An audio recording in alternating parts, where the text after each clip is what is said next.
नमस्कार साथियों। देखिए, यदि आपके पास कोई निजी ज़मीन है तो यह वीडियो आप ही के लिए। होता क्या चीज़ है, जब आपके पास निजी ज़मीन होता है तो उस निजी ज़मीन का आप समय समय पर के लगान चुकाते हैं। और जब आप लगान चुकाने जाते हैं तो वहाँ राजस्व कर्मचारी जो बैठा हुआ होता है वो आपसे ज़बरदस्ती कुछ रुपए की मांग करता है कि वो अपने साथ में मुंशी को रखता है तो उसके रुपए देने के लिए। तो जब आप उस रुपए को देने से मना करते हैं तो वो जो है आपके रसीद के साथ में छेड़खानी कर देता है या फिर आपको परेशान करता है, कहता है कि कल आना, परसों आना, तरसों आना। इस तरह की समस्याएं होती हैं। तो इस वीडियो में हम लोग जानेंगे कि आखिर इस तरह की समस्याओं से हम लोग कैसे निपटें। होता क्या चीज़ है कि एक आरटीआई होता है, राइट टू इन्फॉर्मेशन। इसमें क्या होता है कि आप बड़े से बड़े अधिकारी को हिला डुला करके रख सकते हैं। यानी कि आप चाहें तो पूरे पंचायत में अगर किसी भी तरह की समस्याएं हो रही है, मान लीजिए कि किसी जल नल योजना या फिर कोई मकान, सरकारी कोई भवन बनना है, उसमें कितने रुपए आया, कितने रुपए खर्च हुआ, ये सब चीज़ें आप पता कर सकते हैं। यहाँ तक कि सरकारी जो राशन जहाँ बांटा जाता है, चावल गेहूँ, वहाँ पर कितने राशन आए, कितने ब्लैक हुए, कितने बांटे गए, हर चीज़ का आप निकाल सकते हैं डाटा, वो राइट आरटीआई लगा करके। तो इस तरह के वीडियो पाना चाहते हैं तो इस चैनल को सब्सक्राइब जरूर करें। इस तरह के वीडियो पाने के लिए चैनल का नाम है सीखो दुनियादारी, क्योंकि ये दुनियादारी का ही काम का चीज़ है। अगर ये सब चीज़ें नहीं जानते हैं तो लोग आपको बेवकूफ़ बच्चा और बुड़बक समझेंगे, तो ये सब चीज़ें आपको जाननी ही चाहिए। तो इस वीडियो में हम लोग जानने वाले हैं कि यदि आप किसी व्यक्ति का नाम जानते हैं तो केवल उसके नाम से आप उसके खाता खसरा, आप उसका प्लॉट नंबर जान सकते हैं, कब कब वो ज़मीन किसके नाम पर पहले था, किसने कटवाया था, हर चीज़ आप जान सकते हैं। तो चलिए शुरू करते हैं। तो जैसा कि आप देख रहे हैं कि हम जो है अपने गूगल ब्राउज़र में आ गए हैं। मैंने जैसा कि क्रोम खोल रखा है, आप भी कुछ भी खोल सकते हैं। और उसमें सबसे पहले सर्च इंजन में आपको सर्च बार में आपको सर्च करना है biharBhumi.bihar.gov.in, biharBhumi.bihar.gov.in। उसके बाद जैसे आप सर्च करेंगे तो आपको ऊपर में जो है इस तरह का मिलेगा, बिहार भूमि गवर्नमेंट ऑफ बिहार। इसमें आपको क्या क्या मिलेगा, ऑनलाइन म्यूटेशन, अपना खाता देखें, लैंड रिकॉर्ड इन्फॉर्मेशन, बिहार सरकार राजस्व एवं कार्य विभाग, रेवेन्यू एंड लैंड रिकॉर्ड परिमार्जन, ये सभी चीज़ें आपको देखने को मिलेगी। लेकिन हम आपको कुछ और ही दिखाने वाले हैं। तो यहाँ जो आपको इस तरह का दिख रहा है, इस पर आपको क्लिक करना है। जैसे ही आप इस पर क्लिक करेंगे तो आपके सामने बिहार सरकार का नया पेज खुल जाएगा। इसमें आप देख सकते हैं कि आलोक कुमार मेहता जो कि अभी मिनिस्टर हैं यहाँ के रेवेन्यू और लैंड रिफॉर्म के। इसके साथ ही आप इसको यहाँ से आप देखिए, यहाँ आप क्या क्या देख रहे हैं, आपको दिख रहा होगा जैसे कि पहला है ऑनलाइन दाखिल खारिज आवेदन करें। ये सब चीज़ अब ऑनलाइन होने लगा। पहले क्या होता था कि ये सभी ऑफलाइन हुआ करता था और इसमें बहुत दिक्कत आती थी, आपको हर जगह घूस देना पड़ता था। उसके बाद दाखिल खारिज जो करेंगे उसके आवेदन की स्थिति देखें, फिर ऑनलाइन एलपीसी आवेदन करें। ये सारा चीज़ मैं आपको बतलाऊंगा लेकिन अगले वीडियो में।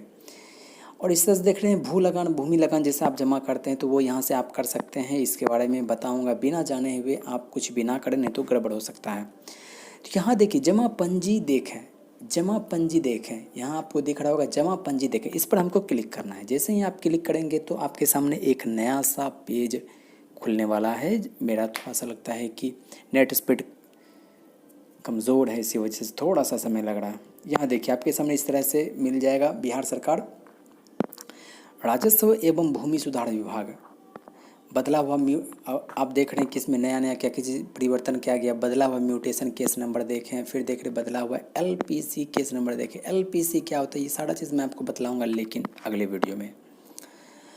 अब देखिए इसमें मैं आपको बतला दूं कि आपने यहाँ पर जिला का नाम भरना और जहाँ स्टार लगा हुआ है वो चीज़ आपको लिखना ही है। अंचल का नाम, अंचल का मतलब होता है प्रखंड, ब्लॉक जिसको बोलते हैं। और देखिए ये होता है हल्का। देखिए कुछ वर्ड होते हैं जो कि ज़मीनी स्तर पर टर्मिनोलॉजी होते हैं जिसको कि आपको जानकारी होना चाहिए। जैसे कि अंचल किसको बोलते हैं, तो प्रखंड, ब्लॉक, ये अंचल, ये सब वही चीज़ हुआ। जब आप ये इस दोनों को फिल कर देंगे तो फिर उसके बाद प्रोसीड करेंगे। प्रोसीड जब करेंगे तो आपको हल्का का नाम लिखना। आप सोच रहे होंगे हल्का क्या चीज़ होता है। देखिए हल्का बोले पंचायत बोले दोनों एक ही बात है। अब जैसे मैं आपको अपने बारे में बतलाता हूँ। और मौजा जो होता है, मौजा का मतलब है कि वो ज़मीन आखिर कहाँ है।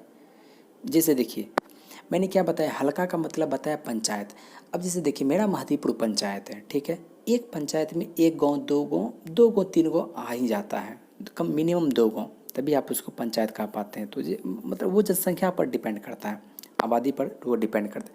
तो हल्का का मतलब हो गया पंचायत। जैसे मेरा महदीपुर पंचायत है, उसमें दो गांव आता है। कौन कौन सा, एक मिनट मैं आपको थोड़ा सा लिख करके मैं समझा दूँ, यहाँ पर आपको दिक्कत हो सकता है। ये हमारा महदीपुर पंचायत है और इस महदीपुर पंचायत में 2 गांव आता है, एक का नाम है महदीपुर, एक का नाम है महदीपुर और दूसरा का नाम है झंझरा, दूसरा का नाम है झंझरा। तो ये जो हो गया आपका, ये आप कहेंगे हल्का, हल्का कौन सा है तो महदीपुर पंचायत है। अब देखिए मौजा का माने क्या हुआ, मौजा का माने क्या होगा, वो आखिर महदीपुर पंचायत में किस गांव में है, तो महदीपुर में है या झंझरा में है। तो देखिए मैं यहाँ पर जो हूँ हल्का में भी नाम भरूँगा महदीपुर और मौजा में भी नाम भरूँगा महदीपुर और आपका सारा कुछ मिल जाएगा। तो सबसे पहले मैं ज़िला का नाम भरता हूँ, हमारा ज़िला है खगड़िया, तो इस तरह से आप नीचे सर्च करेंगे, यहाँ मिल गया हमको खगड़िया। उसके बाद अंचल का नाम, जैसे ही आप खगड़िया से डाले तो आप अंचल सारा आ जाएगा। मेरा पड़ता है यहाँ प्रखंड प्रवक्ता, तो इस पर मैं क्लिक कर दूंगा, ये दोनों फिल हो गया। अब इसके बाद आपको प्रोसीड पर क्लिक करना है। जैसे आप प्रोसीड पर क्लिक करेंगे तो ये चीज़ आगे आपको लेके चला गया। हल्का अब लिखना, हल्का मने हो गया क्या तो पंचायत, ये मैंने महदीपुर पंचायत मारा। और मौजा, मौजा भी तो है कि हमारा कौन सा, देखिए यहाँ पर आ रहा है ना, मैंने बताया था महदीपुर पंचायत, इसमें कि 2 गांव आता है, एक आता है झंझरा और एक आता है यहाँ पर महदीपुर, तो गांव का ही नाम होता है। तो मैंने ये कर दिया महदीपुर पर क्लिक। अब आपको इसमें से कोई भी एक चीज़ अगर आप जानते हैं तो यहाँ से आप रसीद निकाल सकते हैं। पहला है भाग वर्तमान, ये पहला हो गया। दूसरा है कि पृष्ठ संख्या वर्तमान, फिर है रैयत का नाम से खोजें। अब देखिए रैयत का नाम क्या होता है वही मैं आपको बतलाऊंगा। प्लॉट नंबर से खोजें, प्लॉट नंबर क्या होता है वही मैं आपको बतलाऊंगा। खाता नंबर से खोजें, ठीक है, और जमाबंदी संख्या से खोजें। तो यदि आप यहाँ आ चुके हैं लेकिन आपने पिछला वीडियो नहीं देखा तो आपको नहीं पता चल रहा कि रैयत का नाम मने क्या होता है। देखिए रैयत का नाम मने हुआ कि ज़मीन किसके नाम पर है, ज़मीन किसके नाम पर है। जैसे कि आपको अगर उसका नाम पता है तो यहाँ आपको करना है क्लिक, जब ये ब्लू हो गया तो यहाँ पर नाम लिखिए और फिर नीचे में आपको जो सुरक्षा कोड दिख रहा है यहाँ आप 10 लिखिए और फिर सर्च मार लीजिए, आपका आ जाएगा। मैंने ये कब करेंगे, जब आपको उसका नाम पता रहेगा कि आखिर उस व्यक्ति का नाम क्या है, तो यहाँ से आप खोज सकते हैं। या फिर अगला आप देख रहे होंगे कि प्लॉट नंबर, प्लॉट नंबर से भी आप पता कर सकते हैं कि उसका रसीद आप निकाल सकते हैं। प्लॉट नंबर क्या होता है तो खेसरा संख्या आप जानते होंगे, तो खेसरा संख्या ही होता है प्लॉट नंबर, यहाँ से भी आप सर्च कर सकते हैं। उसके बाद होता है खाता नंबर, खाता नंबर संख्या। खाता नंबर संख्या क्या होता है, जिस तरह से अकाउंट होता है, जिस तरह से बैंक में आप अकाउंट खुलवाते हैं ना उसी तरह से इसमें भी खाता होता है, तो वही खाता संख्या है। और जमाबंदी संख्या, ये बहुत ही ज़्यादा इम्पोर्टेंट है। ये जमाबंदी संख्या आप किसी के भी हाथ ना लगने दें, अन्यथा वो जो है आपके साथ में गड़बड़ी कर सकता है। इम्पोर्टेंट है ये जमाबंदी संख्या। यहाँ से भी अगर आप जमाबंदी संख्या जानते हैं तो बस यहाँ आपको क्लिक करना है, ये हो गया ब्लू, और फिर इसमें लिख दीजिए, बस हो गया आपका काम। तो इसमें आप किसी में भी डाल करके देख सकते हैं। मैं डालने वाला हूँ इसमें अपनी माता जी कहते हैं। और अगर आपको किसी तरह के झंझट में नहीं पड़ना है, बस सीधा आप जमाबंदी संख्या से खोज लीजिए। जमाबंदी संख्या जैसे इसमें हम डालेंगे, तो भाई लोग जैसे कि आप देख रहे हैं कि मैंने जमाबंदी संख्या लिख डाला है और फिर यहाँ आप जैसे 8628 डालेंगे और फिर सर्च जैसे दबाएंगे तो उसके बाद आपके नीचे में इस तरह का एक चीज़ खुल जाएगा, जिसमें कि आपका मान लीजिए जमाबंदी संख्या आप जानते हैं, तो ये चीज़ खोल करके आप यहाँ देख सकते हैं रैयत का नाम। रैयत का नाम का मतलब किनके नाम पर ज़मीन है। खाता संख्या देख सकते हैं, इसमें खाता संख्या अपडेट नहीं किया गया इसलिए यहाँ 0 बता रहा है। उसके बाद भाग वर्तमान, जो कि आप सर्च करने में आप भाग वर्तमान का भी यूज कर सकते थे, नहीं पता होने पर आप यहाँ से पता कर सकते हैं भाग वर्तमान। फिर उसके बाद आप देखे होंगे पृष्ठ संख्या वर्तमान, ये भी ऑप्शन में था ऊपर में, तो वो यहाँ से आपको ये भी चीज़ मिल जाएगा। उसके बाद जो आपने जमाबंदी संख्या यहाँ दिया था वही जमाबंदी संख्या आपको यहाँ भी देखने को मिलेगा। उसके बाद कंप्यूटरीकृत जमाबंदी संख्या ये भी आपको मिल जाता है। इसके बाद जो है आप यहाँ कोना में जो आपको दिख रहा है देखें, इस पर आपको क्लिक करना है। जब आप इस पर क्लिक करेंगे तो आप एक नए पेज में चले जाएंगे। नए पेज में जब जाएंगे तो आपको कुछ इस तरह का लिखा हुआ मिलेगा, ये ही है आपका रसीद जिसका कि हम लोग इंतज़ार कर रहे थे इतने देर से। इसमें आपको सारा कुछ मिल जाएगा, चलिए हम इसको लैंडस्केप करके थोड़ा सा जूम करके देखते हैं आखिर इसमें क्या क्या और कहाँ कहाँ क्या क्या लिखा हुआ है। तो भाई लोग जैसा कि आप देख सकते हैं कि भाग वर्तमान जो मैंने अभी तुरंत आपको दिखाया था वही आपका लिखा हुआ है। पृष्ठ संख्या जो पीछे आपने देखा वही लिखा हुआ है। मैंने इस सबको कवर करके रखा है। फिर उसके बाद जमाबंदी संख्या यहाँ से आप देख सकते हैं और फिर कंप्यूटरीकृत जमाबंदी संख्या यहाँ आपका ये सब रहा। फिर उसके बाद आप जैसे देख सकते हैं कि जिला का नाम क्या है, तो मैंने जैसे कि आपको बताया खगड़िया, तो खगड़िया लिखा हुआ है। फिर मौजा का नाम क्या है, तो यानी वो ज़मीन कहाँ है, तो महदीपुर लिखा हुआ है। हमारा अनुमंडल जो पड़ता है वो गोगड़ी, तो गोगड़ी लिखा हुआ है। होल्डिंग संख्या ये लिखा होता है जो कि अभी तक अपडेट नहीं किया गया, इसलिए यहाँ होल्डिंग संख्या में NA दिखा रहा है। और अंचल का नाम यानी प्रखंड यानी कि ब्लॉक का नाम आपको भी मैंने बताया प्रवक्ता, तो वो लिखा हुआ है। तौजी संख्या एक लिखा होता है, वो यहाँ पर आपका तौजी संख्या है। फिर हल्का का नाम का मतलब कि वो पंचायत कौन सा है, तो वो महदीपुर है, उसका नंबर आप माफ़ कीजिएगा। मौजा का नाम ये महदीपुर का जो कोड है वो 349 है। उसके बाद ये ज़मीन किसके नाम पर है वो आप यहाँ पर देख रहे होंगे। आखिर उसके पिता, अब्बू, पति कोई भी हो सकते हैं, उनका नाम यहाँ पर रहेगा। और फिर उसका कास्ट भी लिखा होता है जो कि यहाँ पर नॉट अवेलेबल नहीं लिखा हुआ है।